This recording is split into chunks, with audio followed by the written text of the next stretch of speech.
Hello বন্ধুরা, আমি আপনাদের দেখাচ্ছি সুন্দর সুন্দর পলার বালা, ব্রেসলেট বালা। এখন সোনার দাম এতই বেশি যে আমরা দৈনন্দিন ইউজে একটু ভয়ই পেয়ে থাকি। তাই আমরা এর পরিবর্তে নতুন নতুন সুন্দর এখন যে রূপোর বালা এসেছে, এগুলো আমরা দৈনন্দিন ব্যবহার করার জন্য খুবই ভালো।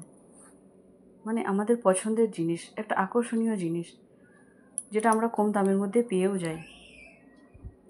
আপনাদের আরও দেখতে ইচ্ছে হলে আপনারা আমাদের দোকানে ভিজিট করুন। আমি আশা করছি আপনাদের এগুলো পছন্দ আসবে খুবই, যেহেতু আমারও খুব পছন্দ এগুলো।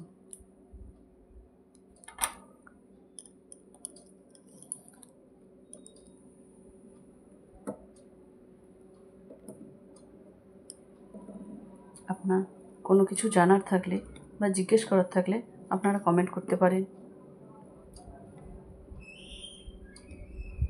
আর একটা লাইক, সাবস্ক্রাইব আশা করব।